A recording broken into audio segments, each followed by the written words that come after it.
सूत्र। हम गृहस्थ में रहकर कैसे भगवान को प्राप्त कर सकते हैं, जरा समझिएगा, सूत्र सुनिएगा। ये बताओ कि ये शरीर किसका है, आपका या भगवान का? ईश्वर ने दिया है या आपको आप यूं ही मिल गया है? आपके कितने बच्चे हैं जरा हम बता दो, 2 4 6 10 20 जितने हो। मैया आपके कितने बेटा हैं? 1। मैया आपके कितने बेटा है, बेटी बेटा? 3 बेटा है। पोता पोती भी हैं कितने? 2। ठीक है, आपके ही हैं कि पड़ोसन के हैं? आपके ही हैं। देखो आप लोग दावा करते हैं हमारी। बस आज मैं आपको बस यही बताऊंगा, ये दास अनिरुद्ध आपको यही भगवत प्रेरणा से समझाएगा कि भक्ति का मार्ग बहुत सरल है।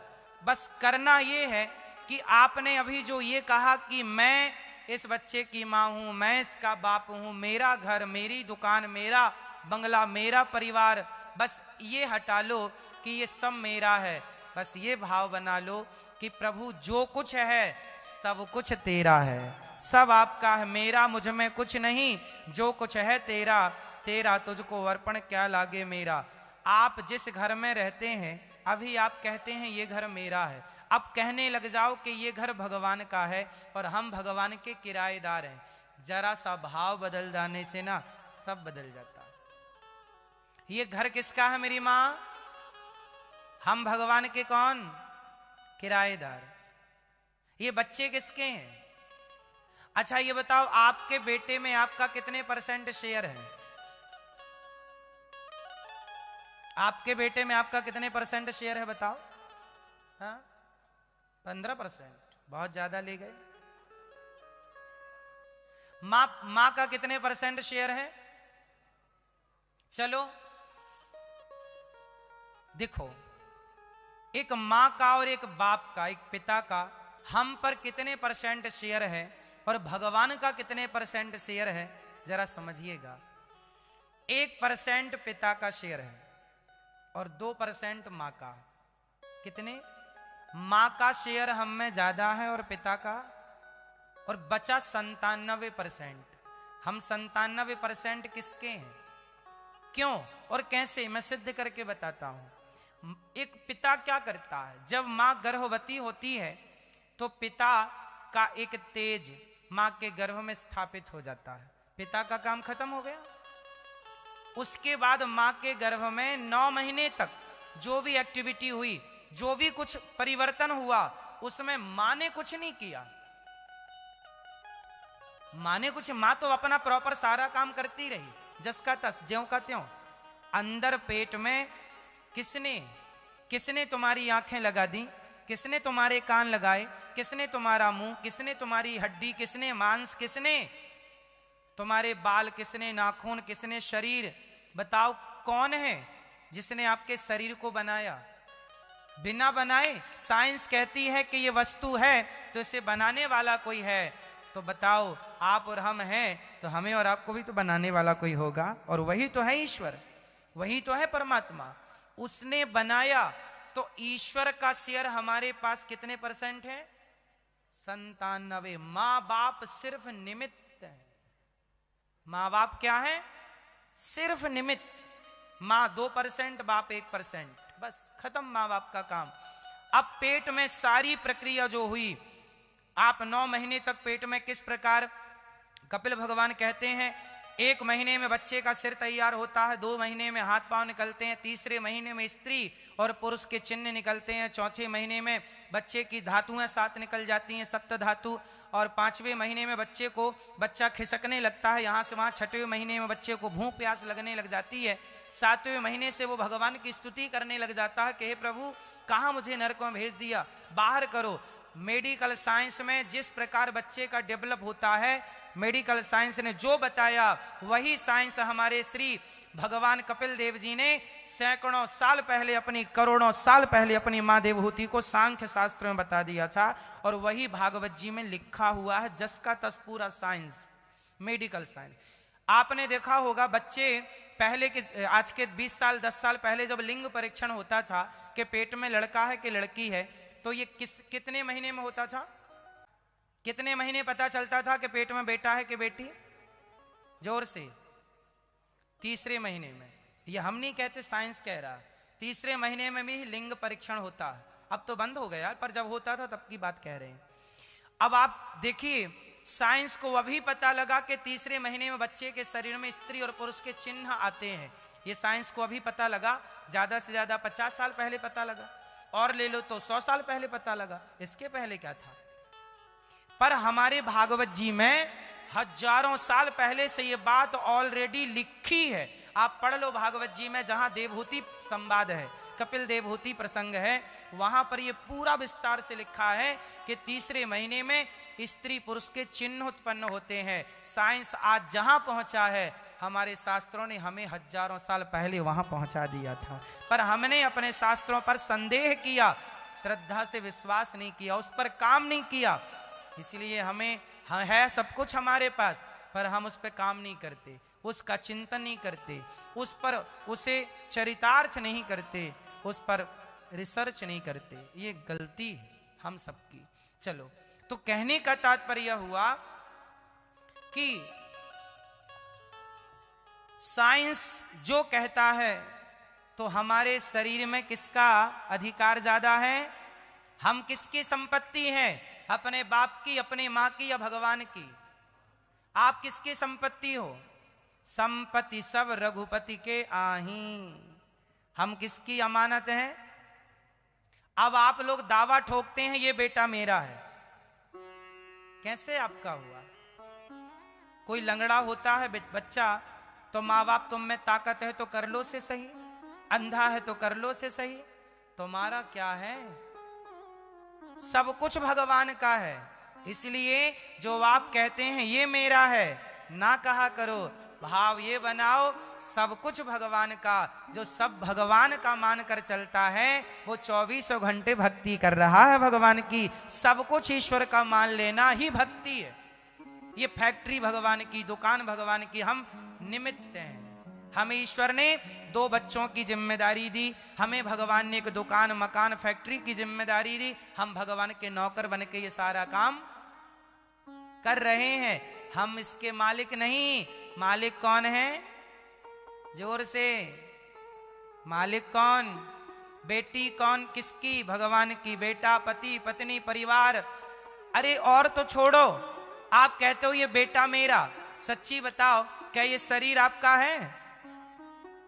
यदि शरीर आपका है मेरी माँ, तो बताओ, आपके बाल सफेद हो गए, आप चाहती थी कि हमारे बाल सफेद हो जाए?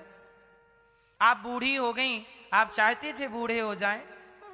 आपका शरीर बूढ़ा हो गया, आप चाहते नहीं थे फिर भी हो गया। आपके बाल पक गए, आप चाहते नहीं थे फिर भी पक गए। आपकी कमर झुक गई, आप चाहते नहीं थे फिर भी झुक गई। आपकी आंखों में कम दिखने लगा, आप चाहते नहीं थे फिर भी कम दिखने लगा। इसका मतलब ये हुआ कि ये शरीर आपका है, तो आप इसे अंधा होने से रोका क्यों नहीं? आपने इसे लंगड़ा होने से रोका क्यों नहीं? आपने इसे बुढ़ा होने से रोका क्यों नहीं? इसका मतलब जरा गौर करिए, मेरी बात पर विचार करिए। ये शरीर आपका है? बोलो, ये शरीर आपका है? शरीर हमारा? जब ये शरीर हमारा ना हो सका, जो 24 घंटे हमारे पास है, तो संसार की भला कौन सी वस्तु हमारी होगी? क्यों तुम अज्ञानवश संसार में उलझे पड़े हो कि ये मेरा, ये मेरा? मेरा कौन? अच्छा बताओ, संसार में मेरा क्या है? आपका क्या है? मैया बता दो मेरी माँ, आपका क्या क्या है? आपका मैया, आपका क्या? हमारा ना परिवार मेरा, ना दुकान मेरी, ना घर मेरा, ना शरीर मेरा। यदि मेरा है कोई, तो मेरे तो गिरधर गोपाल, दूसरो ना कोई। केवल परमात्मा मेरे थे, मेरे हैं, और वही एक। इसलिए मीरा जी ने कहा, पायो जी मैंने राम रतन धन पायो। मेरा असली धन कौन है? मेरा असली धन कौन है? मेरा असली धन मेरे भगवान। शरीर क्या है? किराए का मकान। अच्छा, आपको ये शरीर ये खाली करना पड़ेगा, झोपड़ी एक दिन।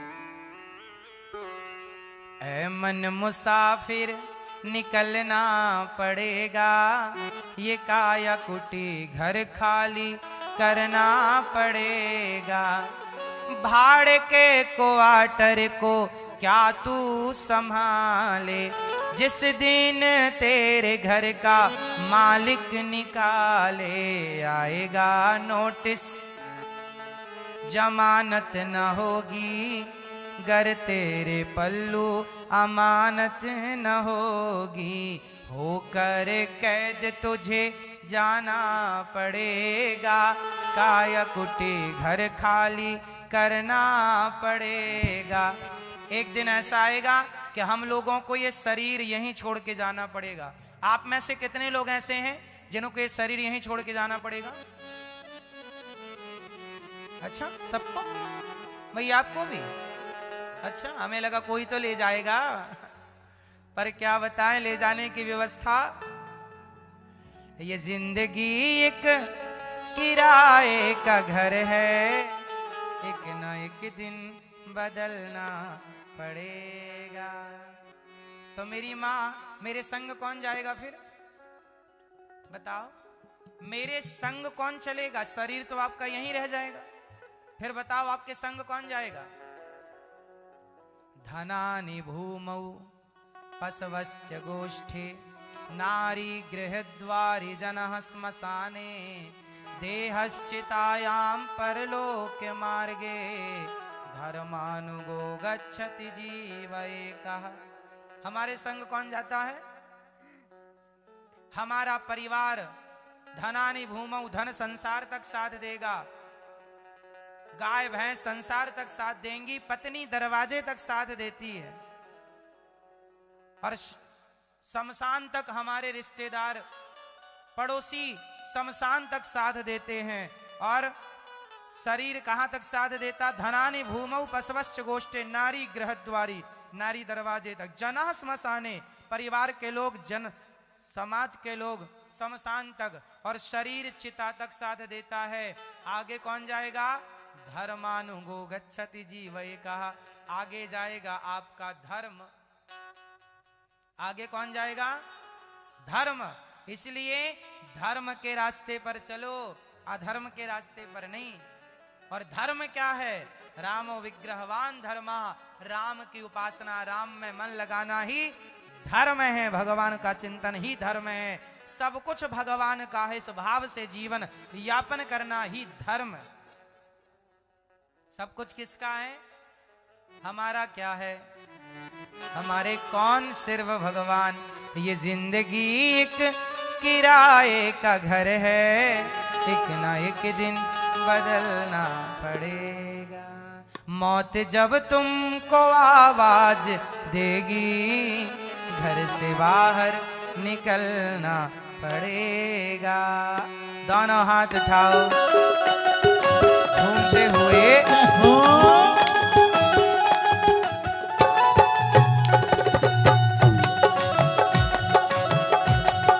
हरि बोल।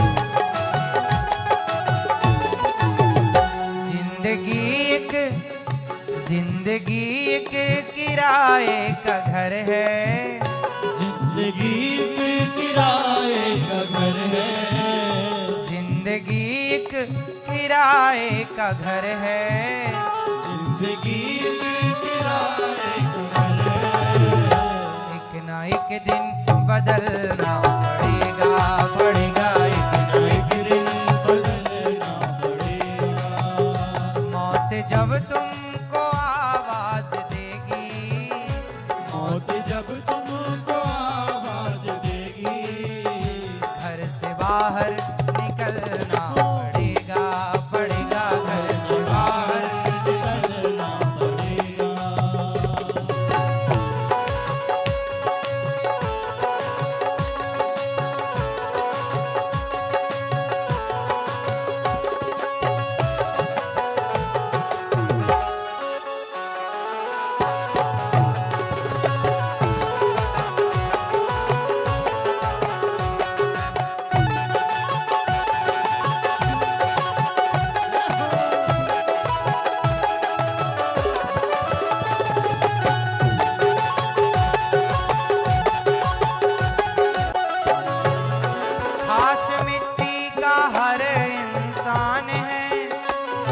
बाद मरने के होना यही है।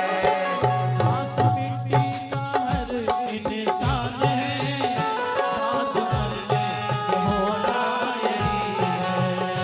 खास मिट्टी का हर इंसान है, बाद मरने के होना यही है।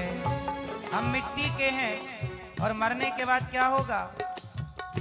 खास मिट्टी का हर इंसान है, बाद मरने के होना यही है। खास मिट्टी का हर इंसान है, बाद मरने के होना यही है।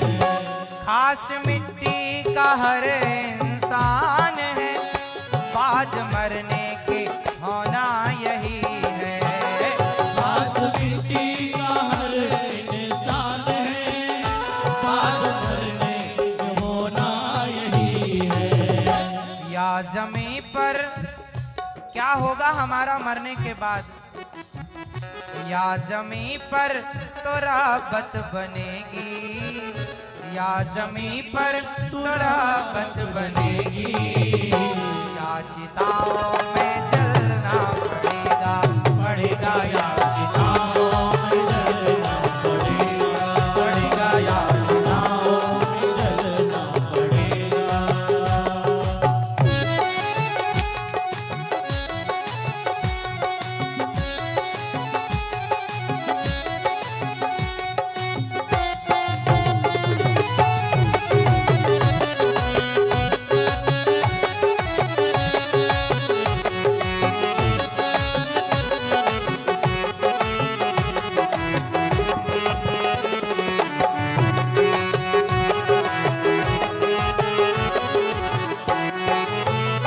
रात के बाद होता सवेरा, देखना हो अगर दिन सुनहरा। रात के बाद होता सवेरा, हो देखना हो अगर दिन सुनहरा।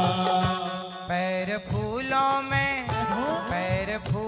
में रखने से पहले, पैर फूलों में रखने से पहले तुमको कांटों में चलना पड़ेगा, पड़ेगा तुमको कांटों पे चलना पड़ेगा, पड़ेगा तुमको कांटों पे चलना पड़ेगा।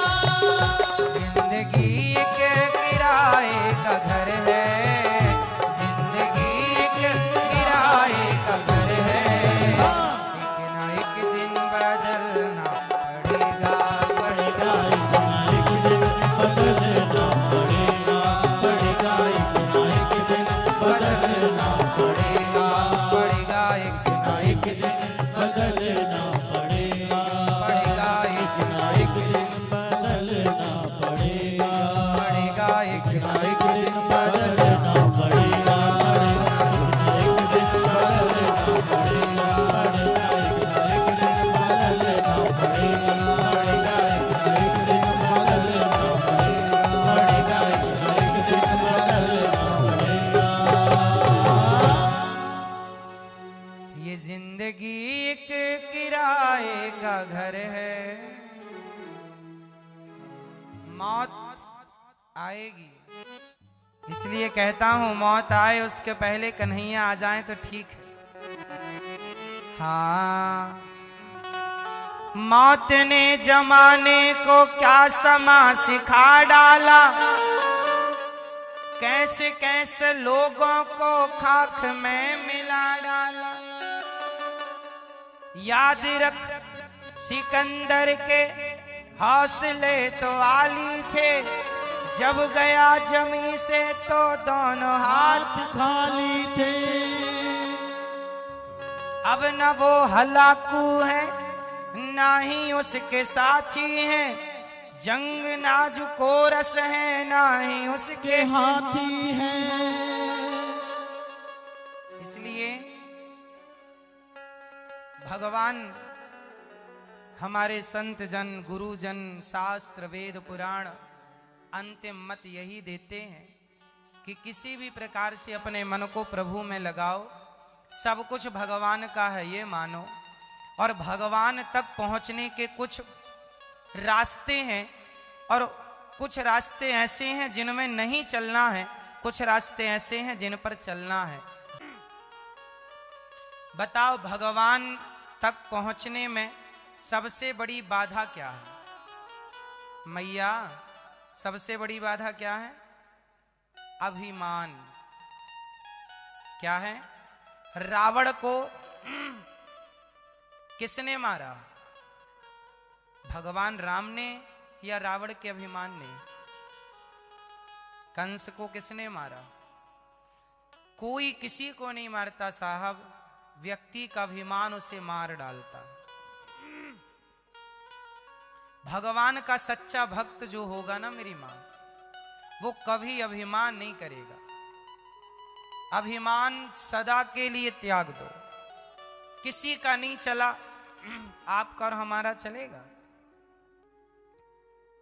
अभिमान, ये मेरा है, ये भी अभिमान है। जब भगवान श्री कृष्ण को मैया यशोदा बांधने लगी ऊखल से, भगवान ने एक दिन मां से कहा, एकदा गृहदासीसु यशोदानंद गेहिनी कर्मांतर नियुक्तासु निर्ममंथ स्वयं दधी। एक दिन मैया दही मंथन कर रही हैं। छोटे से कन्हैया दौड़ के गए, मैया दूध पिला दो। मैया ने कहा, लाला भी तो दूध, तेरे लिए ताजा ताजा मक्खन निकाल रही हूं, मक्खन लेना, दूध की क्या जरूरत थी? नहीं मैया, दूध पीनो है। मैया ने अपनी मथानी वहीं बंद की और भगवान को दूध पिलाने लगी। जब मैया यशोदा दूध पिलाने लगी ना, तो चूल्हे पे चढ़ा हुआ दूध उफनने लगा। मैया ने कन्हैया को पिलाने के लिए गाय का दूध पका रही थी, उफनने लगा। मानो दूध ने भी सोचा कि मैया तो अपना दूध पिला के पेट भर देगी, तो अब मेरा जीवन किस काम का, मैं भगवान के काम ना आया। तो दूध भी उफन उफन के आग में गिर रहा था, मतलब अपनी हत्या कर रहा था। अब जी के क्या करेंगे, मैं तो काम आ ना सका भगवान के, तो दूध भी अपनी आहुति दे रहा है प्राणों की। मैया यशोदा कन्हैया को उतार कर दूध उतारने चली गई। कन्हैया ने घर की सारी मटकियों को तोड़ दिया। अच्छा, मैया ने कन्हैया को छोड़ दिया किसके लिए? दूध के लिए। चूल्हे में चढ़ा दूध। मैया आई तो भगवान ने सारी मटकियां तोड़ी। अब भगवान भागे, छिप गए। मैया बोली, दारी के आज तो कुं पकड़ के ही रहूंगी। तब भगवान भागे। जो भगवान पूरी दुनिया को दो पग में बामन भगवान बनकर नाप लेते हैं, वो भागेंगे तो यशोदा मैया पकड़ सकेगी? अरे कोई पकड़ नहीं सकता भगवान को, पर पकड़ने का भाव लेकर जब भक्त चलता है तो भगवान खुद कृपा करके पकड़ में आते हैं। आप और हम पकड़ सकते हैं ऐसा नहीं है, कृपा ही पकड़ आती है। मैया ने पकड़ा और बांध उखल के पास ले गई और बांधने लगी। जब भगवान को मैया बांधने लगी तो कितने अंगुल रस्सी कम पड़ी? मैया, ओ मेरी मां, कितने अंगुल रस्सी कम पड़ गई? 2 अंगुल। ये 2 अंगुल ही क्यों कम पड़ी? ये 2 अंगुल का मतलब क्या है? 2 अंगुल का मतलब है अहमता और ममता। मैं अरु मोर तोरते माया, यही तो माया है, मैं और मेरा।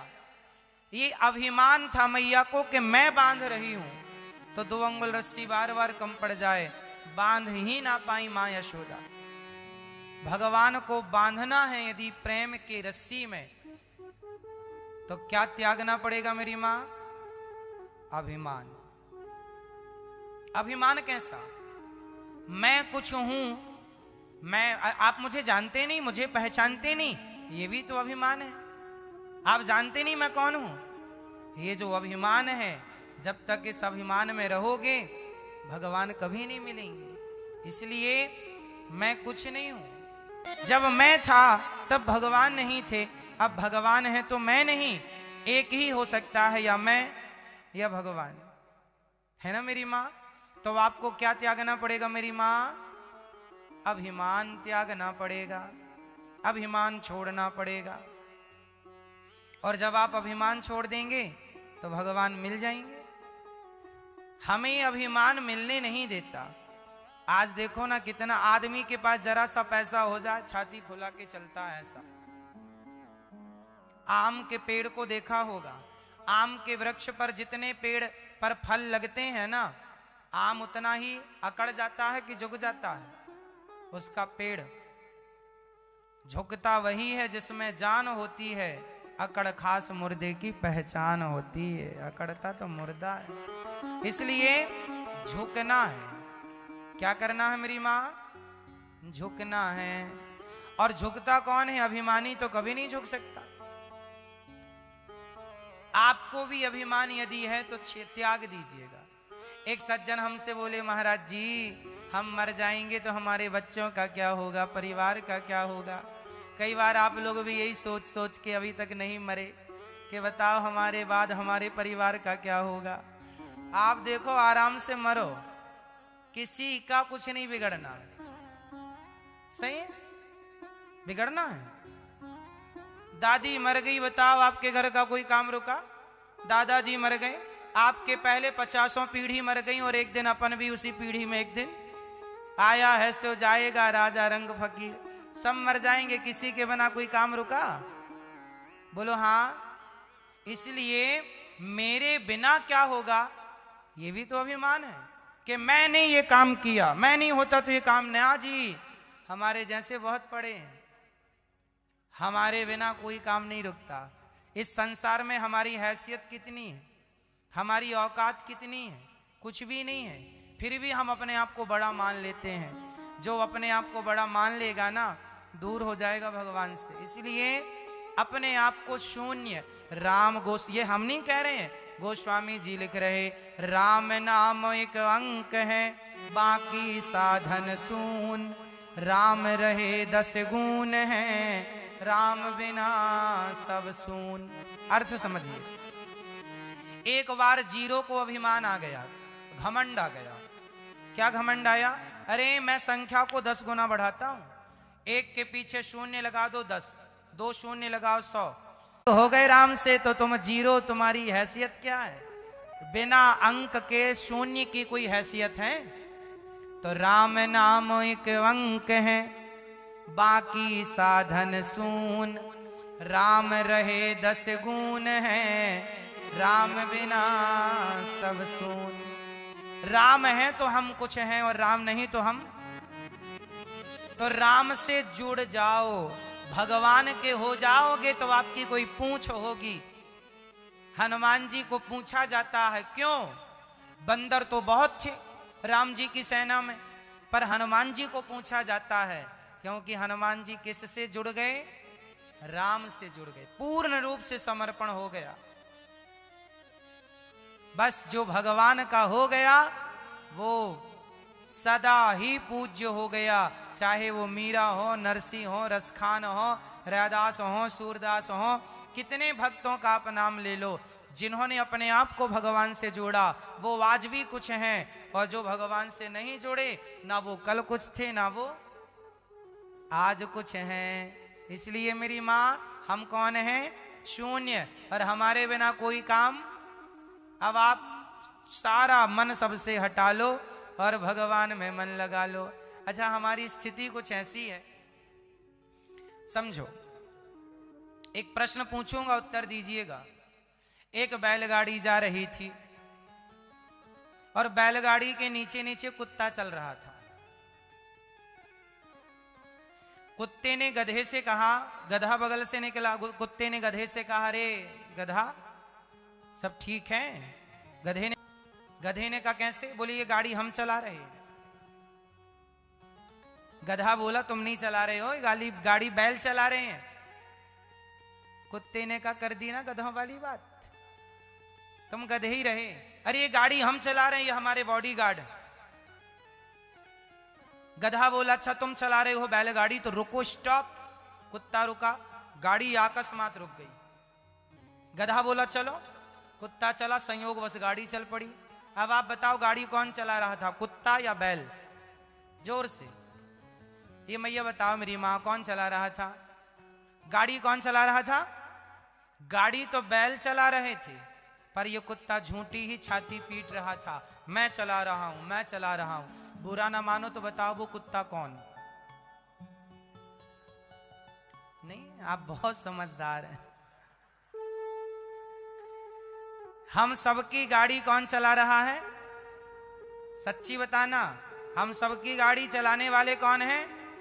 भगवान। हर काम को करने वाले कौन हैं? भगवान। और हम किस तरह काम कर रहे हैं? उस कुत्ते की तरह। हमने ये किया, हमने वो किया, हमने ये किया। हमें कोई श्रेय अपने को ना देकर हर श्रेय भगवान को देना चाहिए, क्योंकि भगवत कृपा से हुआ। क्योंकि करने कराने वाले सब ही नचावत राम गोसाई। सबको नचाने वाले कौन हैं? वो नचाने वाले हैं और हम नाचने वाले। इसलिए हम झूठी छाती पीटते, हमने किया, हम ना होते तो ऐसा ना होता। ना जी, हमारा कोई अभिमान काम नहीं करता। झूठा अभिमान पाले बैठे हैं, झूठा अभिमान।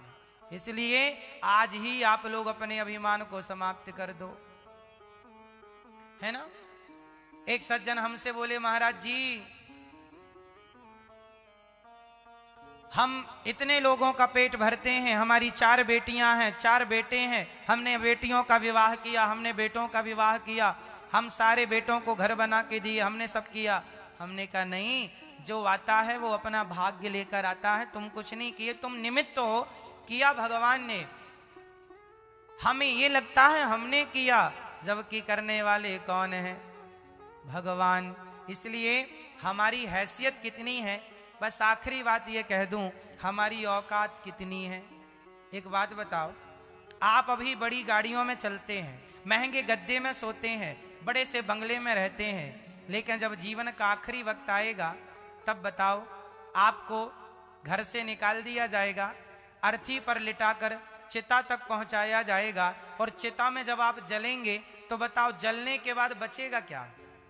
मुट्ठी भर राख। और राख को ना 50 रुपए के घड़े में डाल दिया जाएगा तो लोग कहेंगे अस्थियां जा रही हैं। आज का अनिरुद्धाचार्य कल की राख है, ये आप और हम हैं, ये हमारी और आपकी हैसियत है। इसलिए जो आज का व्यक्ति वो कल की भविष्य की राख है। अब बताओ मैं अभिमान किसका करूं? आप में से कितने लोग ऐसे हैं जो एक दिन राख हो जाएंगे? अच्छा, सब? अच्छा, हमें लगा सिर्फ हम ही होंगे। अब बताओ, आप भविष्य की 2099 तक ले लूं हिसाब, अभी 2023 चल रहा है, 2099 तक हम लोग किसी 50 रुपए के घड़े में आ जाएंगे पूरे के पूरे, और लोग लेके जा रहे हैं, अस्थियां जा रही हैं।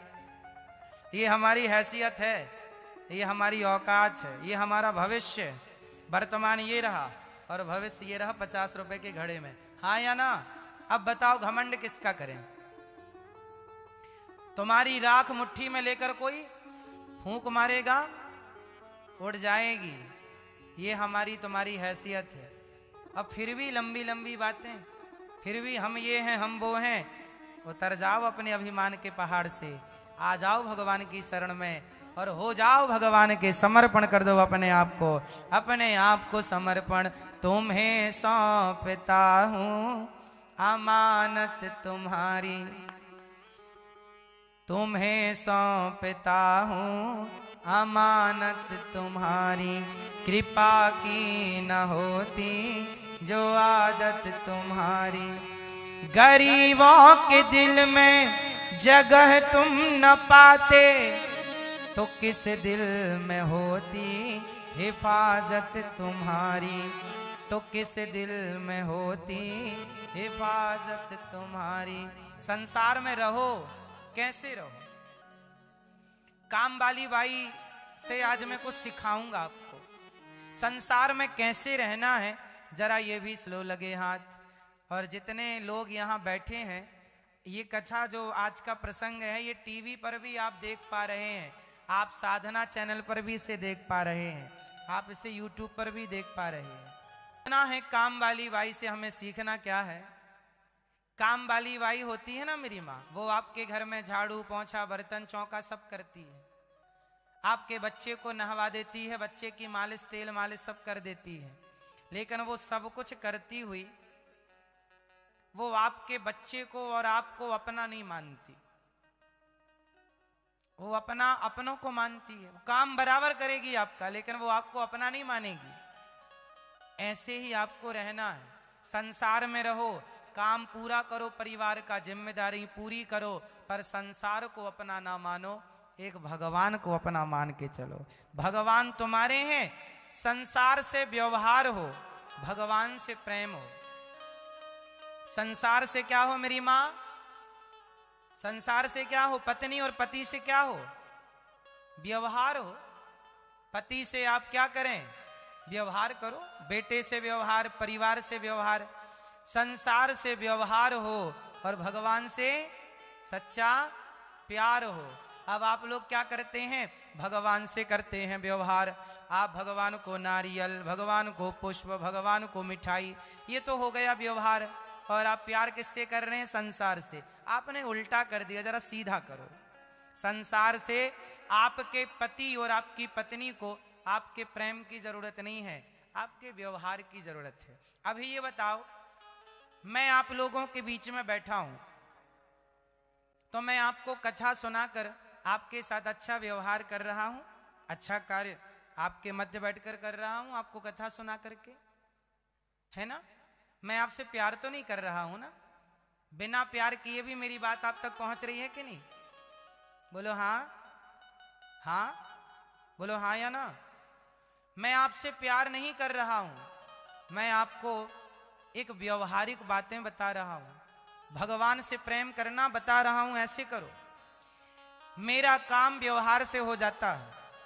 आपको मैंने देखा तो राम राम कर लिया, ये व्यवहार है। आपने मुझे देखा तो राम राम कर लिया, ये व्यवहार है। पत्नी को कहते रहा करो हर 15 दिन में, क्या खूब लगती हो, बड़ी सुंदर दिखती हो। पत्नी खुश, 7वें आसमान में। पति से कहते रहो आप भी कम नहीं हो, बुढ़ापे में भी अच्छे लगते हो। फिर क्या होगा? पति भी 7वें आसमान में। यहां व्यवहार से बातें हो रही हैं। आपने पति को खुश कर दिया बातों से, पति ने आपको खुश कर दिया बातों से, हो गई ना बात खुश? देखो आप सब खुश हो गए ना जरा सी बात में। संसार को प्यार चाहिए ही नहीं, संसार को व्यवहार चाहिए। आपकी पत्नी आपसे अच्छा व्यवहार करे, अच्छे से बोले, अच्छा। आपका बेटा आपसे प्यार करे, जरूरी नहीं है आपसे अच्छा जोर से।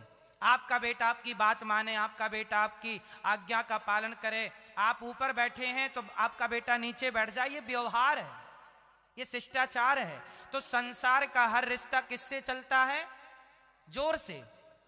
आप मेरे घर आएंगे, मैं आपको हंस के स्वागत करूंगा, बिठाऊंगा, पानी पिलाऊंगा, भोजन कराऊंगा, ये मेरा क्या है आपके साथ?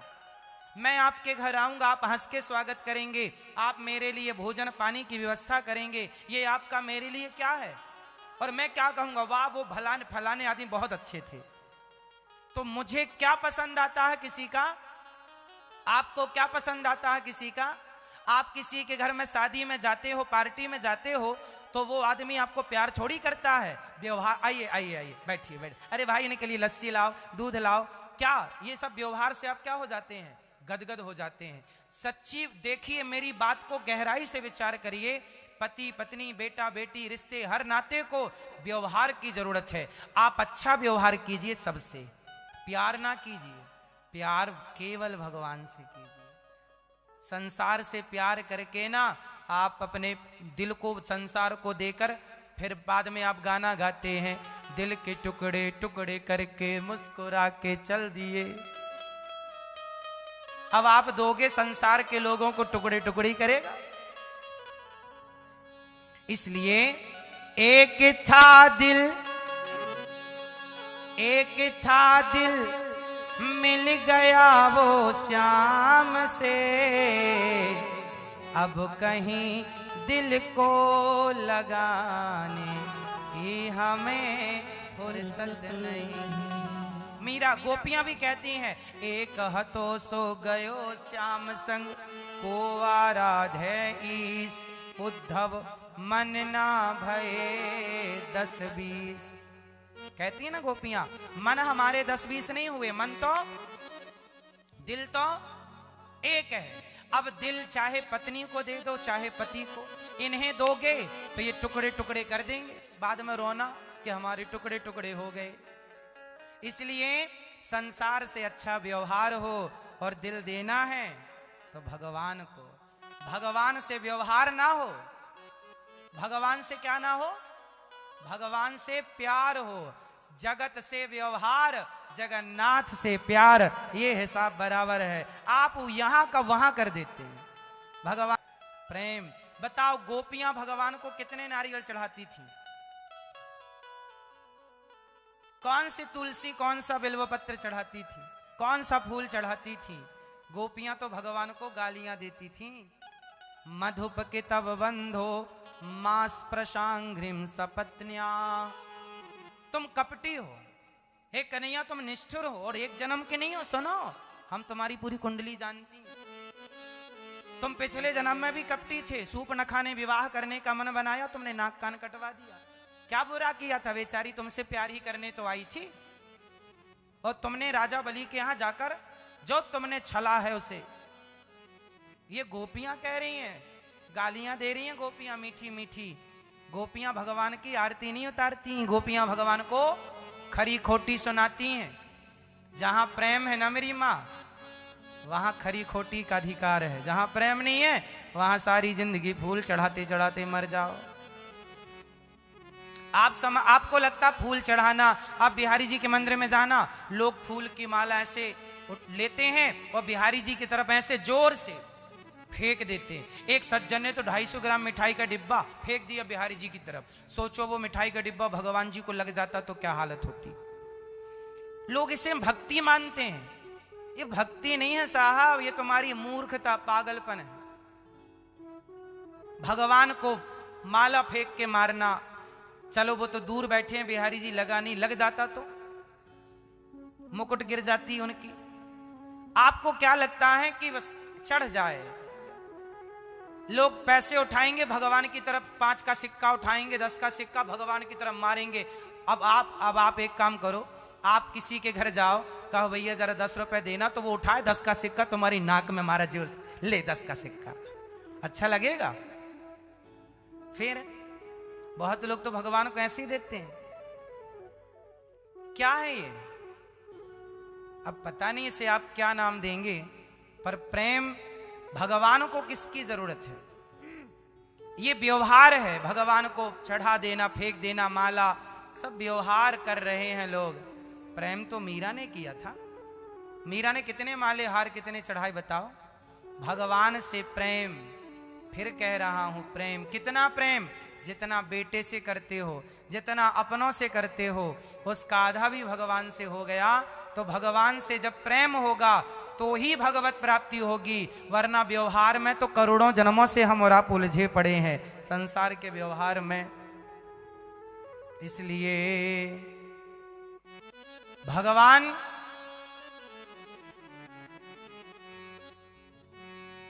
अभिमान के पहाड़ से नीचे उतारना चाहते हैं अपने भक्त को। केवल अभिमान के पहाड़ से नीचे। अब देखो ना, सुग्रीव पहाड़ पर बैठे हैं, राम जी को देखा तो देखा कोई आए हैं, जाओ हनुमान जी। हनुमान जी गए देखने, रूप बदलकर हनुमान जी ने कंधे पर बिठाया, राम जी को पहुंचाया। विभीषण जी ने सुग्रीव जी ने कहा ये कौन है? ये भगवान है। सुग्रीव बोला मैं नहीं मानता कि ये भगवान है। राम जी ने कहा अच्छा दोस्ती कराई, तो तुम्हारा परिवार कहाँ है? सुग्रीव ने कहा मेरे परिवार का हरण मेरे भाई ने कर लिया है, मैं यहाँ रहता हूँ, जैसा आपका हाल है वैसे ही मेरा हाल है। मेरी भी पत्नी का हरण कर लिया और आपकी भी पत्नी का हरण कर लिया। अब एक काम करो, आप मेरी पत्नी दिलवाओ, मैं आपकी पत्नी दिलवाने की कोशिश करूंगा। लक्ष्मण जी ने कहा प्रभु ये एक नंबर का व्यापारी है, ये मतलब का आदमी नहीं, बढ़ो यहां से, ये आदमी ठीक नहीं लग रहा हमें, ये व्यापार की बात कर रहा, तुम हमें हमारा काम करवाओ, हम तुम्हारा काम कर। भगवान लक्ष्मण जी ने फटकार लगाई सुग्रीव की, क्या कह रहा है तू? व्यापार कर रहा भगवान के साथ, जानता नहीं है कौन है? अच्छा कौन है? ये 7 पेड़ लगे हैं, यदि एक बाण से आप मार के सातों पेड़ों को गिरा दोगे तो मैं मान लूंगा कि आप बाली को मार सकते हैं। परीक्षा में राम जी पास हो गए, गए दोनों लड़ने के लिए। खूब पिटाई हुई सुग्रीव की, भगवान ने नहीं मारा। लंगड़ाता हुआ आया, प्रभु मुझे पता था आप नहीं मारोगे, आप तो जीत ही नहीं सकते बाली से, देखो मेरे को पिटवा दिया। राम जी ने कहा तूने मुझे पहचाना नहीं था ना, इसलिए मैंने भी तुझे नहीं पहचाना। तूने मुझे नहीं पहचाना, मैंने भाई एक रूप भ्राता तुम दो, ते ही भ्रम ते नहीं मारो सो। एक रूप के हो ना तुम, इसलिए मैंने नहीं मारा। अब अगली बार माला पहनाई भगवान ने और दोनों लड़ने गए। जब सुग्रीव और बाली, राम जी ने बाण मारा, बाली धराशायी हुआ, बाली गिरा। जब बाली को राम जी ने मारा तो बाली ने भगवान से कहा कारण कवन नाच मोहि मारा, मैं बैरी सुग्रीव प्यारा। राम जी ने कहा देख बाली, मैंने इसलिए मारा कि तूने अपने भाई की पत्नी के साथ गलत व्यवहार किया, इसलिए अनुज बधु भगनी सुतनारी 69 कन्या समय चारी, इन्हीं को दृष्टि विलोकें जोई, ताहि बधे कछु पाप न होई। तुम जैसे पापियों को मार देने से कोई पाप नहीं लगता, चाहे सामने से मारो चाहे पीछे से मारो, तुम्हें तो मार देना चाहिए। तब बाली ने वहां कहा प्रभु मेरी चतुराई चली नहीं आपके आगे। राम जी ने कहा अच्छा तुम कहो तो मैं तुम्हारा शरीर तुमको वापस कर दूं, जो कहो मैं दे दूं। ठीक है। तब बाली ने भगवान से क्या मांगा, जब भगवान ने कहा मांग लो तो बाली ने मांगा। बाली ने कहा देखो भक्त क्या मांगता है, क्या गहराई की बातें लिखी हैं शास्त्रों में। बाली ने भगवान से मांगा अब नाथ करि करुणा बेलो कहूँ देहु जो बर मांगहु, जेहि योनि जन्महु कर्म बसता राम पद अनुरागहु। अब नाथ करि करुणा बेलो कहूँ देहु जो बर मांगहु, जेहि योनि जन्महु कर्म बसता राम पद अनुराग। मैं जिस योनि में जन्म लूं, मैं आपकी शरण में रहूं, जिस योनि में भी जन्म लूं प्रभु मैं आपका बन करके आऊं, आपका बन करके रहूं। कुल मिला के बाली ने क्या कहा, मैं आपका बन करके आऊं। भगवान का बन जाना, भगवान का हो जाना, पूर्ण वेद पुराणों का सार में कितनी बातें आपको बता दूं, बहुत कुछ कहना है, पर अंत में आप ये समझो कि जैसे हो भगवान के हो जाओ, तब तो गति है। संसार के हुए रहोगे, ना बेटा काम आएगा, ना बेटी काम आएगी, ना परिवार काम आएगा, केवल भगवान अपने हैं, केवल गोविंद अपने हैं। इसलिए बाली ने भगवान से यही मांगा और यही बाली भगवान ने कहा अगले जन्म में तू भी मुझे मार लेना। वही बाली, कुछ संतों का ऐसा मत है कि वही बाली जरा व्याध बना जो भगवान श्री कृष्ण के चरणों में उसने बाण मारा और फिर भगवत धाम को भगवान जी गए, हिसाब किताब पूरा हुआ। भगवान की लीलाएं और भगवान की कथाएं अनंत हैं। आज एक सुंदर सी बात मैं आपको बताऊं कि भगवान इस संसार में आते क्यों हैं और आने का हेतु क्या है। भगवान राम, आपने एक बहुत चर्चा सुनी होगी, भगवान राम ने माता सीता को वनवास भेज दिया। इस पर बड़ी बड़ी टिप्पणियां, बड़ी बड़ी आरोप प्रत्यारोप भगवान जी पर लोग लगाते रहते हैं और अनादि से लगा रहे हैं, आगे पता नहीं कब तक ये आरोप लगेगा। आज मैं आपको इस पर जरा सा प्रकाश डाल दूं, क्योंकि आप सबको इस बात का पता होना जरूरी है। वैसे आप सबको पता होगा, फिर भी ये दास आपको वह बताएगा जो आज हमें और आपको जानना आवश्यक है।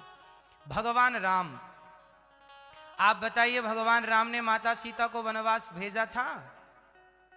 मैया बताएंगी, चश्मा वाली मैया बताओ, राम जी ने वनवास भेजा माता सीता को कि नहीं?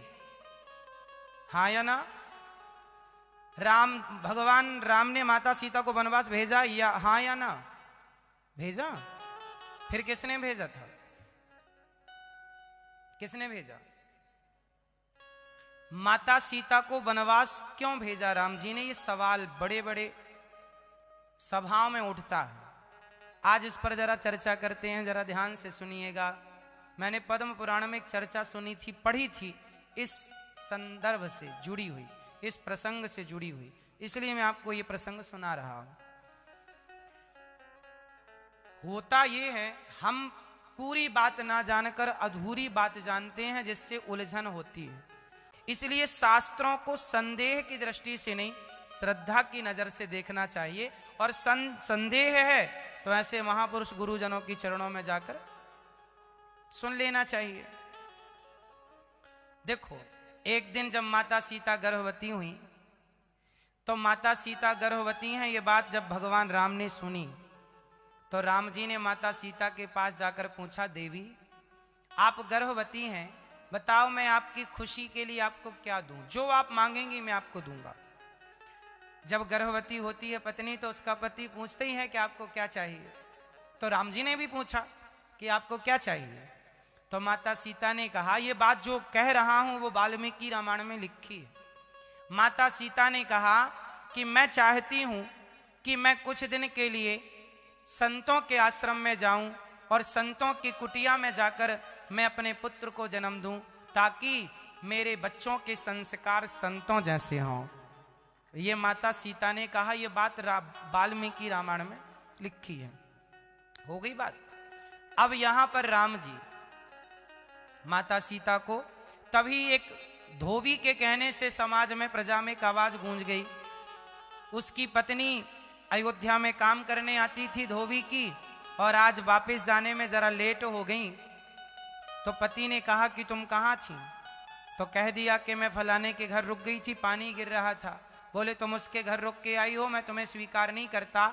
मैं कोई राम थोड़ी हूं जो रावण के यहाँ सीता थी और राम ने उन्हें स्वीकार कर लिया। हवा की तरह ये बात कानों कान पूरी अयोध्या में खलबली मचाने लग गई कि ये माता सीता पर फला व्यक्ति आरोप लगा रहा है कि माता सीता को राम जी ने स्वीकार कैसे कर लिया। अब लो, ये बात घूम फिर के राम जी के कानों में आई, और राम जी को पता था कि माता सीता ने कह रखा है कि हमें संतों के आश्रम में जाना है। तो राम जी ने माता सीता को, लक्ष्मण जी से कहा कि सीता की इच्छा है, इसलिए इन्हें संतों के पास छोड़कर आओ। इसलिए नहीं कि इस व्यक्ति ने आरोप लगाया है, इसलिए नहीं, क्योंकि सीता माँ ने कहा है कि हमें जंगल में जाना है, बच्चों को जन्म संतों के बीच में देना है, इसलिए लक्ष्मण जी उन्हें लेकर के गए। अब यहां पर एक बात और समझने की है। ये उन दिनों की बात है, राम जी की आयु, राम जी लगभग 11,000 वर्षों तक राज्य किए वाल्मीकि रामायण के अनुसार, और भागवत के अनुसार लगभग 13,000 वर्षों तक। तो प्रसंग बात ये खड़ी है कि एक ग्रंथ में 11,000 वर्ष लिखा है लगभग, एक में लगभग 13,000 वर्ष, तो मिसमैच हो गई बात। अब यहां से देखो शास्त्र कितने गहरे हैं, और गुरु चरणों में बैठने से क्या पता चलता है, अभी मैं आपको स्पष्ट करता हूं। जब राम जी रावण को मारे, तो वाल्मीकि तुलसीदास जी महाराज लिखते हैं लंका कांड में कि वहां राम जी से मिलने दशरथ जी आए। आपको यह बात पता है कि रावण जब मरा तो राम जी से मिलने कौन आए? दशरथ जी स्वर्ग से आए। आप कहेंगे दशरथ जी तो मर गए थे ना, वो भगवान के पिता हैं। भगवान तो भगवान होते हैं। भगवान श्री कृष्ण ने एक मरे हुए व्यक्ति को जीवित किया था, बताओ वो कौन था? मैया बताओ। भगवान कृष्ण ने एक मरे हुए, ऐसा जो सालों पहले मर गया था, जिसकी हड्डियां, जिसकी कुछ भी नहीं बचा था, उसे जीवित किया था भगवान कृष्ण ने। बताओ कौन थे वो? हाँ हाँ, कौन थे भैया? गुरु सांदीपनी जी के पुत्र। जब भगवान पढ़ने गए उज्जैन, गुरु जी ने कह दिया कि अपनी माँ से पूछ लो, मीन्स गुरु माता, क्या चाहिए माँ? तो माँ ने कहा आप रुक जाओ मेरे बेटे बनकर, मुझे अपने बेटे की पूर्ति तुम पर हो रही है। तुम्हें देखती हूं तो ऐसा लगता है मेरा बेटा है, तो या मेरे बेटे को जीवित करो या आप मेरे बेटे बन के रहो। तो भगवान ने कहा ठीक है, मैं आपका बेटा। यमपुरी जाकर सूक्ष्म शरीर लाते हैं और मरे हुए बेटे का भगवान उसके शरीर हड्डी जैसा था वैसे ही अपने बल से भगवान ने जीवित किया और गुरु जी के मरे हुए पुत्र को जीवित करके लौटा दिया। भगवान मरे हुए को जीवित कर सकते हैं, ये देख लिया ना। राम जी के पिताजी सामने आ गए, इसमें कोई आश्चर्य नहीं है। पिताजी आए तो राम जी ने कहा, पिताजी को प्रणाम किया। पिता ने कहा बेटा राम, तुमने मर्यादा की स्थापना की और पिता की आज्ञा मानकर युगों युगों के लिए तुमने एक पुत्र धर्म निभाया है और पुत्रों के लिए, हर बेटे के लिए आप आदर्श हो। राम जी बोले पिताजी आप चलो अयोध्या के राजा बन जाओ, मैं आपको फिर जस का तस कर देता हूं। राम जी पिता दशरथ जी बोले नहीं, अब मुझे जाने दो, पर मेरी आयु बची है, मेरी 2000 वर्ष आयु शेष है। दशरथ जी अपनी मौत से नहीं मरे थे, दशरथ जी तो राम के वियोग में मरे थे, अपनी मृत्यु से नहीं मरे। दशरथ जी ने अपनी आयु राम जी को दी। कितनी आयु दी? जोर से बोल दो। 2000 साल। तब से ये कहावत चालू हो गई कि मेरी उम्र तुम्हें लग जाए। सबसे पहले दशरथ जी ने अपनी उम्र भगवान राम को दी थी, उसके बाद ये बात प्रचलित हो गई कि मेरी उम्र तुम्हें लग जाए। तो सबसे पहले अपनी उम्र किसने किसको दी थी? भगवान राम को श्री दशरथ जी ने अपनी उम्र कितनी दी? 2000 वर्ष। अब समझिएगा, भगवान राम ने माता सीता को क्यों त्यागा, इसका इस उम्र से एक कनेक्शन है, इसलिए मैंने ये सारी बातें आपको बताई। ये शास्त्रों की गहराई है। अब लोग इस गहराई में उतरेंगे तो ये रहस्य पाएंगे। क्या है कि अब राम जी की अपनी आयु हो गई पूरी। राम जी की अपनी 11,000 वर्ष का कार्यकाल हो गया पूरा। अब किसकी आयु आ गई?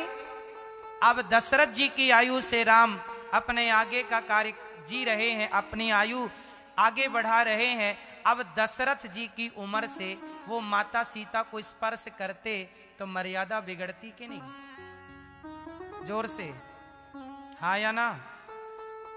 दशरथ जी की आयु लेकर यदि वो अपनी पत्नी के साथ रहते तो ससुर की आयु से पत्नी का स्पर्श, मर्यादा पुरुषोत्तम है वो, और यहां मर्यादा बिगड़ जाएगी।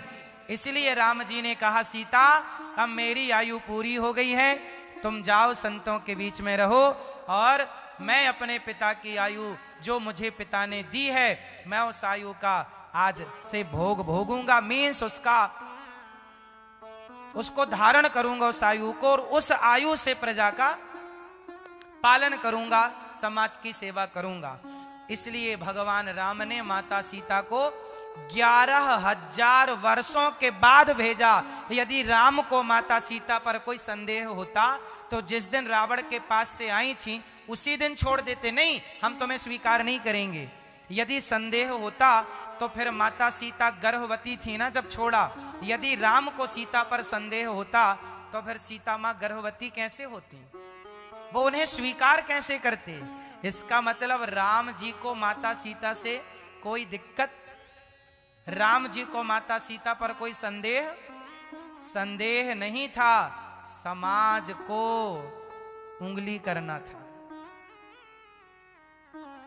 ये समाज, ये संसार भगवान को नहीं छोड़ती तो आपको और हमें लोग कैसे छोड़ेंगे? उन पर भी उंगलियां उठती हैं तो आप पर और हम पर यदि कोई उंगली उठाए तो इसमें कोई आश्चर्य नहीं है। कुल मिलाकर भगवान राम ने माता सीता को भेजा जहां लवकुश का जन्म हुआ, और वो आश्रम किन महापुरुष का था? श्री वाल्मीकि जी का। ये बात पद्म पुराण में लिखी है, जरा सुनिएगा। माता सीता को वनवास क्यों जाना पड़ा? सुनिए, एक दिन की बात है, जनकपुर में माता सीता छोटी सी जब थी तो वो अपनी सखियों के साथ विचरण करने बगीचे में गई। वहां पर एक पेड़ पर एक तोता और एक तोती आकर बैठे और तोती ने तोते को सुंदर सी कथा सुनाई, भगवान राम की सुंदर सी कथा सुनाई। माता सीता को बड़ी अच्छी लगी। उसी पेड़ की छांव में माता सीता बैठी थी, उनकी सखियां आगे खेल रही थी। माता सीता चुपके से पेड़ पर चढ़ी और वो तोती को उन्होंने पकड़ लिया। तोती चिल्लाने लगी, सीता छोड़ दो। तोती चिल्लाई, रोई। सीता माने का नहीं, तुम मेरे संग चलो, तुम्हें सोने के पिंजरे में रखूंगी, जो कहोगी खिलाऊंगी, पर तुम राम कथा मुझे सुनाना। पिंजरे में बंद किया। सीता मैया बैठ जाती, सुनाओ, तुम्हें कथा कैसे आती, तुम बहुत अच्छी कथा सुनाती हो। तोती बोली, मैं आपको सारी कथा सुनाया करूंगी, तुम ही सीता हो और तुम्हारा विवाह जिनसे होगा ना वही राम होंगे, धनुष तोड़ेंगे वो, और ऐसे ऐसे होगा। सीता मैया बड़ी प्रसन्न होती, मेरी कथा सुना रही है ये। अच्छा, वाल्मीकि जी के आश्रम में कथा हुआ करती थी राम जी की। ये तोता तोती वहीं रहा करते थे। अकस्मात उड़ते उड़ते जनकपुर पहुंच गए और वो आपस में कथा सुना रहे थे। माता सीता को अच्छी लगी, पकड़ लिया तोती को। अच्छा, तोती को जब पकड़ा उस समय तोती गर्भवती थी। तोती रोई, सीता हमें छोड़ दो, छोड़ दो, छोड़ दो।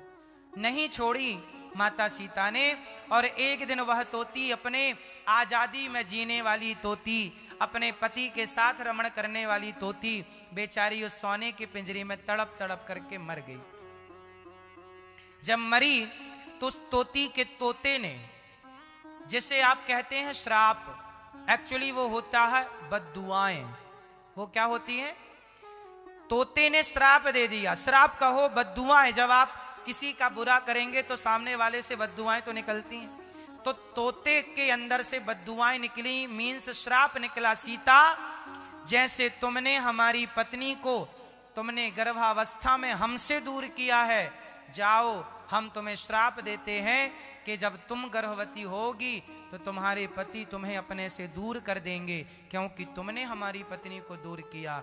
इसके कारण माता सीता से ये गलती हो गई थी बचपन में। एक तोती को उन्होंने पकड़ लिया और वो तड़प कर मर गई, आजाद नहीं किया। इसलिए वही तोता बना धोबी, जिसके कहने से आज माता सीता को वनवास जाना पड़ा। इसलिए हमने कहा, न देना दोष किस्मत को, विपत्ति तो सब पे आती है। हमारे जीवन का कहीं ना कहीं पाप हमें दुख देता है, और ये माता सीता को इसलिए मिला ताकि समाज ये सीख ले कि कर्मों का दंड माता सीता को भोगना पड़ा, तो आप और हम कर्मों से बच नहीं सकते। पितामह भीष्म को बाणों की सैया पर उनके कर्मों ने पहुंचाया, फिर आप और हम बुरे कर्म करके मेरी माँ कैसे बचेंगे? इसलिए बुरे कर्म नहीं, अच्छे कर्म करो, भगवत चिंतन करो और भगवान के बन करके रहो। तो माता सीता के वनवास जाने में पद्म पुराण की ये कथा। दशरथ जी की आयु राम जी के पास आ गई, दूसरी बात। तीसरा, माता सीता की एक चौथा कारण भी है, कहो तो मैं आपको बताऊं। भगवान राम एक राजा है। भगवान राम एक राजा है, और राजा वही अच्छा होता है जो अपने परिवार की बात माने वो, या जो प्रजा की बात माने वो। जोर से। भले प्रजा ने माता सीता पर गलत आरोप लगाया, लेकिन आरोप किसने लगाया? प्रजा ने। और राजा के लिए प्रजा भगवान है और प्रजा के लिए राजा भगवान है। प्रजा के लिए राजा भगवान है और राजा के लिए प्रजा। सी राम मैं सब जग जानी के हिसाब से तो राजा भगवान राम एक राजा है, और सारी प्रजा आवाज उठा रही है माता सीता को रानी के रूप में कैसे वो स्वीकार करें। तो प्रजा की आवाज पर राम जी ने जो किया वह राज धर्म था। एक राजा, आप यदि राम जी के सामने, राम जी की जगह आप होते और आपकी प्रजा आपके सामने बगावत करने पर तुल जाती, तो आपको क्या करना पड़ता? वही करना पड़ता जो प्रजा चाहती है, क्योंकि प्रजा की मांग राजा को माननी पड़ती है। वही राजा श्रेष्ठ है जो प्रजा की बात माने। और राम जी ने प्रजा की बात मानकर, उन्हें पता था कि सीता अग्नि के जैसे पवित्र हैं, जल के जैसे, गंगा के जैसे शुद्ध हैं, फिर भी वो राज धर्म निभा रहे हैं। और यही राजा का धर्म है कि प्रजा की प्रसन्नता में ही राजा की प्रसन्नता हो। चाहे प्रजा बात अच्छी कहे या बुरी कहे, पर एक बात और है, राम जी कहते कि मेरी सीता सही है, प्रजा से यदि राम जी कहने लग जाते तो लोग क्या आरोप लगा देते? अरे राम जी तो पत्नी का पक्ष ले रहे हैं। उस समय के उस न्याय संगत वो निर्णय उस दौर के लिए, उस स्थिति के कारण वो सही था। 4 कारण मैंने राम जी की, माता सीता के वनवास के आपको बताए, और चारों शास्त्रोक्त हैं, प्रामाणित हैं। जो लोग राम जी पे आरोप यूं ही उठा लेते हैं, उंगली उठा लेते हैं, वो शास्त्रों को समझते नहीं और पूरा आरोप शास्त्रों पर या राम जी पर लगा देते हैं। इसलिए आरोप नहीं, भगवान पर संदेह नहीं, भगवान पर केवल श्रद्धा होनी चाहिए। तो प्रिय भक्तों, आप लोगों के बीच में ये दास को आज हमारे महाराज जी, श्रोत मुनि वाले महाराज जी, श्रोत मुनि कहा गया था कि आपको एक दिन आना है यहाँ। कल दिल्ली में कथा पूरी हुई और आज ये दास आप सबकी सेवा में यहाँ उपस्थित। कहने सुनने को तो बहुत है, कथाएं साधना चैनल पर आती हैं, आप सुनते रहा करिए 2:30 बजे से 6 बजे तक। और आप सभी ऐसे महापुरुषों से जुड़े हैं जिनके द्वारा संतों की सेवा हो रही है, जिनके द्वारा ऐसे ना जाने कितने अच्छे कार्य हो रहे हैं ऐसे संतों के लिए। और यहाँ श्रोत मुनि आश्रम के स्वामी जी जो यहाँ की सेवा कर रहे हैं और दास को यहाँ आने का सौभाग्य जिनके कारण मिला, ऐसे स्वामी जी के लिए सुंदर तालियां। श्री स्वामी वेदानंद जी महाराज, श्रोत मुनि निवास आश्रम और वृंदावन के व्यवस्थापक महंत स्वामी श्री अद्वैत मुनि जी महाराज, आप श्री के लिए सुंदर करतल ध्वनि हो संत समाज के लिए। और इनका बहुत बहुत धन्यवाद कि आप सब वृंदावन आए और कुछ देर का सत्संग हुआ।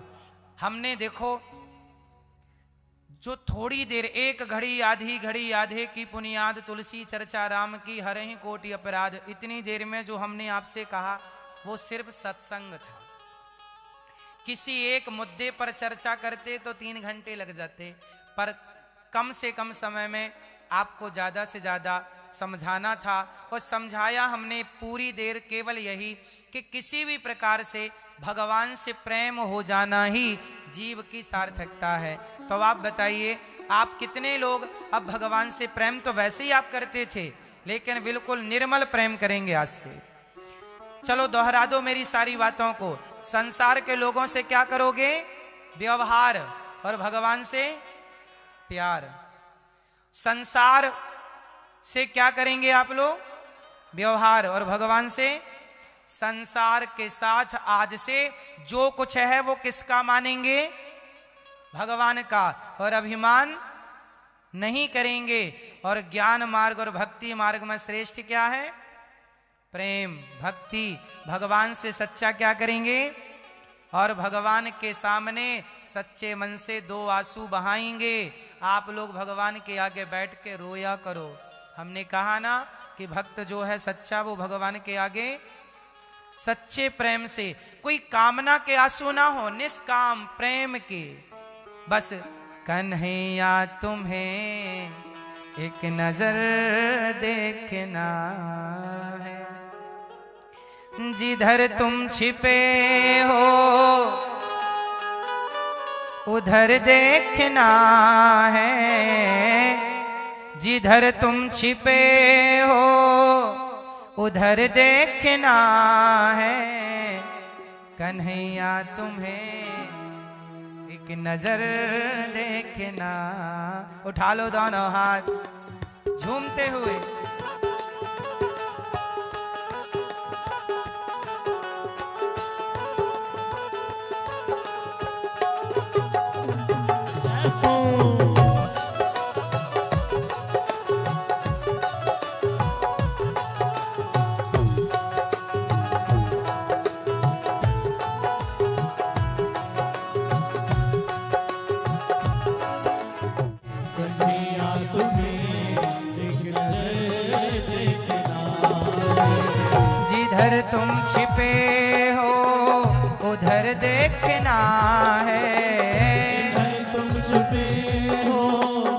उधर देखना है। जिधर तुम छिपे हो उधर देखना है। जिधर तुम छुपे हो उधर देखना है। कन्हैया तुम्हें एक नजर देखना है। कन्हैया तुम्हें एक नजर देखना है। एक नजर देखना, एक नजर देखना, एक नजर देखना, एक नजर देखना, नजर देखना, एक नजर देखना, एक नजर देखना, एक नजर देखना। कन्हैया तुम्हें एक नजर देखना है। कन्हैया तुम्हें एक नजर देखना है। हरि बोल।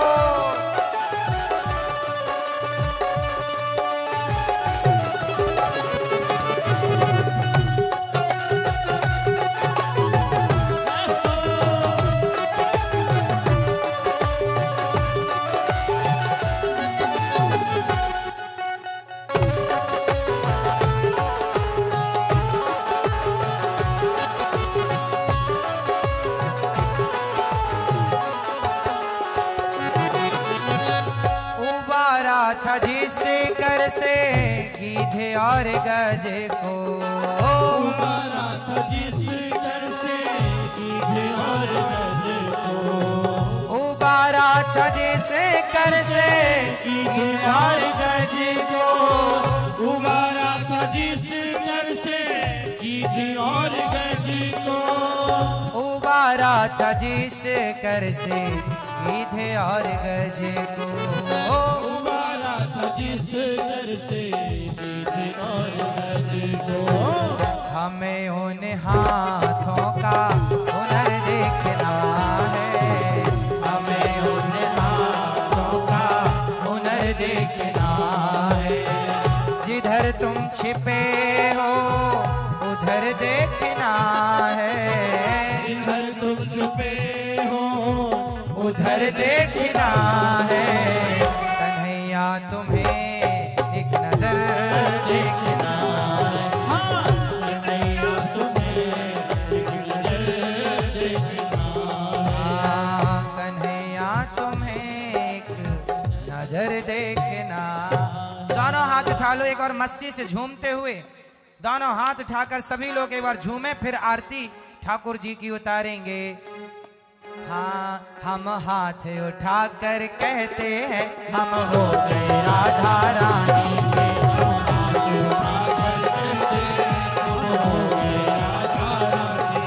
हम हो गए राधा रानी के। हो गए राधा रानी के। हम हो गए श्यामा प्यारी के। हम हो गए श्यामा प्यारी के। हो गए राधा रानी के। हम हाथ उठाकर कहते हैं हम हो गए राधा रानी के।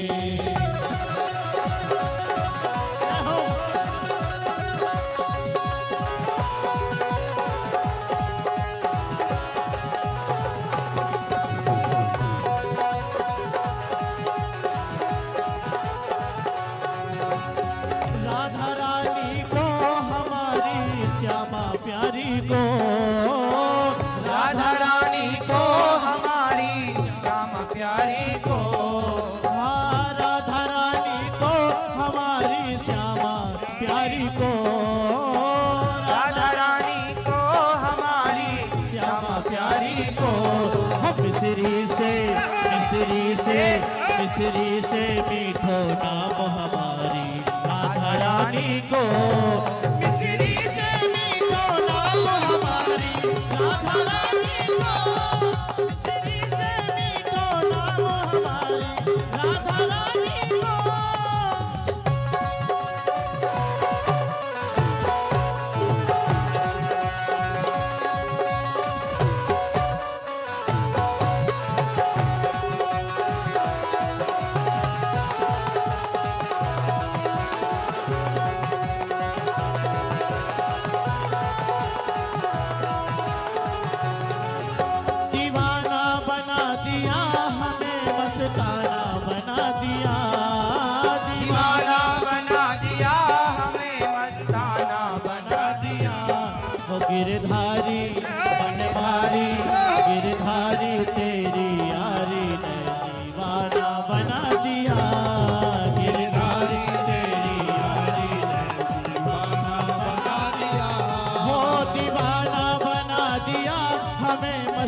दीवाना बना दिया, दीवाना बना दिया, हमें मस्ताना बना दिया। गिरधारी बनवारी गिरधारा गिरधारी तेरी यारी ने दीवाना बना दिया। भागवत में आए हो भैया हाथ उठा लेना, भागवत में आए हो भैया हाथ उठा लेना। बोलिए होली के रसिया की। महीना फागुन का है, जरा दोनों हाथ उठा लो। होलिया में ओढ़े रे गुलाल, होलिया में ओढ़े रे गुलाल, डालो रंग केसरिया, होलिया में ओढ़े रे गुलाल, डालो रंग केसरिया, डालो रंग केसरिया, डालो रंग केसरिया, डालो रंग केसरिया, डालो रंग केसरिया। होलिया में ओढ़े रे गुलाल, डालो रंग केसरिया, होलिया में ओढ़े रे गुलाल, डालो रंग केसरिया।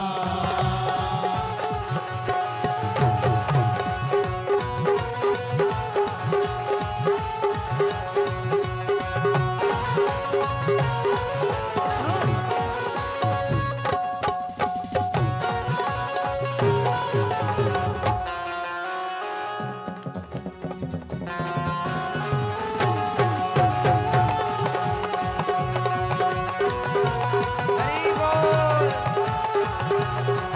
अरे होरी खेले रघुवीरा अवध में, होरी खेले रघुवीरा, होरी खेले रघुवीरा अवध में, होरी खेले रघुवीरा। मिल मिल आए लोगे लुगाए, मिल मिल आए लोगे लुगाए। अरे भाई मेहरन में भीड़ा अवध में, होरी खेले रघुवीरा, होरी खेले रघुवीरा अवध में, होरी खेले रघुवीरा।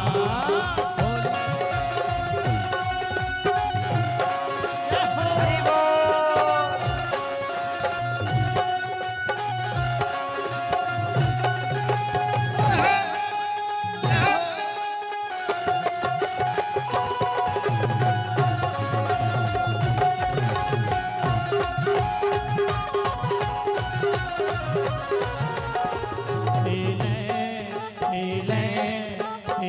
सखियन संग भाग आज बरसाने में, खेले सखियन संग भाग आज बरसाने में, हो आज बरसाने में, आज बरसाने में, आज बरसाने में, आज बरसाने में। खेले खेले खेले सखियन संग भाग आज बरसाने में, खेले सखियन संग भाग आज बरसाने में। सभी लोग हाथ उठाओ। आज ठाकुर जी के द्वार पर जो नाच लेता है ना, फिर उसे 84 के चक्कर में नहीं नाचना पड़ता। उठाओ और मस्ती से खेले सखियन संग भाग आज बरसाने में, खेले सखियन संग भाग आज बरसाने में।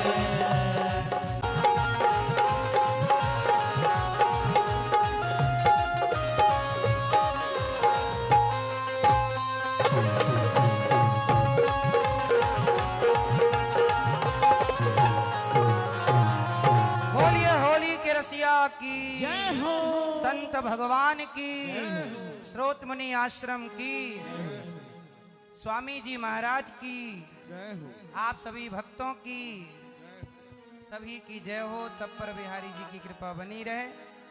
आइए पावन सी आरती। श्रीमन्नारायण चरणौ शरणं प्रपद्ये, श्रीमते नारायणाय नमः। हरि ओम मा ओम चंद्रमा मनसो चक्षुः सूर्यो अजायत श्रोत्राद्वायच प्राण च मुखादग्निरजायत। मन में बसा कर तेरी मूर्ति उतारो मैं गिरधर तेरी आरती।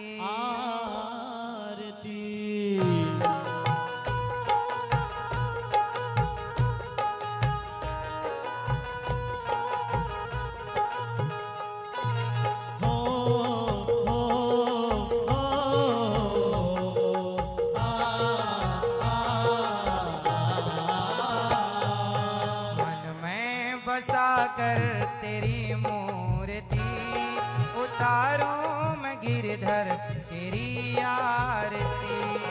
मन में बसा कर तेरी मूर्ति, उतारूं मैं गिरधर तेरी आरती। ओ मन में बसा कर तेरी मूर्ति, उतारूं मैं गिरधर तेरी आरती। मन में बसा कर तेरी मूर्ति, उतारूं मैं गिरधर तेरी आरती।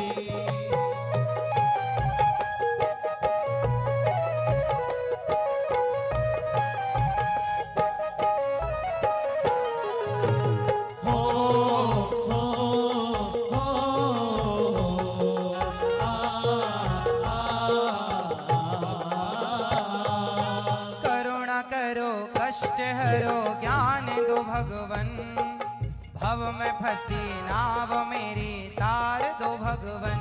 हो करुणा करो कष्ट हरो ज्ञान दो भगवन, भव में फंसी नाव मेरी तार दो भगवन। दर्द की दवा तुम्हारे पास है, दर्द की दवा तुम्हारे पास है। हाँ जिंदगी दया की भीख मांगती, मन में बसा कर तेरी मूर्ति, उतारूं मैं गिरधर तेरी आरती।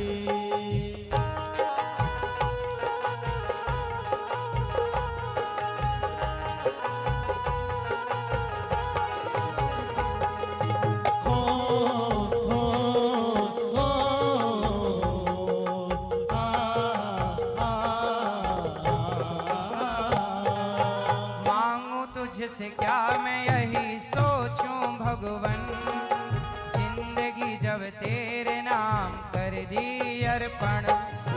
मांगू तुझसे क्या मैं यही सोचूं भगवन, जिंदगी जब तेरे नाम कर दी अर्पण। सब कुछ तेरा कुछ नहीं मेरा, सब कुछ तेरा कुछ नहीं मेरा। चिंता है तुझको प्रभु संसार की, मन में बसा कर तेरी मूर्ति, उतारूं मैं गिरधर तेरी आरती।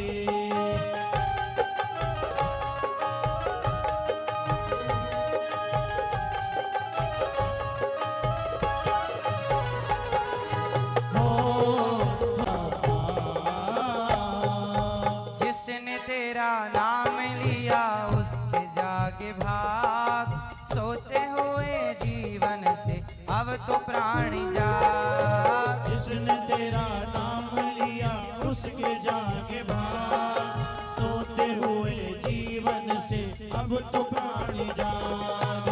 कम है जिंदगी कर लो बंदगी, कम है जिंदगी कर लो बंदगी। प्रभु का हाथ हो तो मौत भी न मारती, मन में बसा कर तेरी मूर्ति, उतारूं मैं गिरधर तेरी आरती। वेद तेरी महिमा गाए संत करें ध्यान, नारद गुण गान करें छेड़ वीणा तान। तेरी महिमा गाए संत करे ध्यान, नारद गुण गान करे छेड़ वीणा तान। भक्त तेरे द्वार करते हैं पुकार, भक्त तेरे द्वार करते हैं पुकार। दास अनिरुद्ध तेरी गाए आरती, मन में बसा कर तेरी मूर्ति, उतारूं मैं गिरधर तेरी आरती। मन में बसा कर तेरी मूर्ति, उतारूं मैं गिरधर तेरी आरती। कर्पूर गौरम करुणावतारम विहार सदा वसंतम हृदयारविंद भवं भवानी सहितं नमामि भंडारी माला गुलजार गाए कपाल माला जिसे कराए दिगंबराय दिगंबराय नमः शिवाय त्वमेव माता दुर्गा त्वमेव त्वमेव मंत्रो जगो त्वमेव त्वमेव विद्या द्रविणं त्वमेव त्वमेव सर्वं मम देव गुरुर्ब्रह्मा गुरुर्विष्णु गुरुर्देवो महेश्वरा गुरुर्साक्षात् परब्रह्म तस्मै श्री गुरुवे नमः अच्युतं केशवं रामं नारायणं कृष्ण दामोदरं वासुदेवं श्रीधरं माधवं गोपिका वल्लभं जानकी नायकं रामचन्द्रं हरे हरे राम राम राम हरे हरे कृष्ण कृष्ण कृष्ण हरे राम राम हरे हरे कृष्ण कृष्ण हरे हरे राम राम हरे हरे कृष्ण कृष्ण कृष्ण हरे राम राम हरे हरे कृष्ण कृष्ण कृष्ण हरे राम राम राम हरे हरे हरे कृष्ण कृष्ण कृष्ण हरे हरे नट नट बंसी वाले गोकुल के राजा मेरी अखियां तरस रही अब तो आजा नट नट बंसी वाले गोकुल के राजा मेरी अखियां तरस रही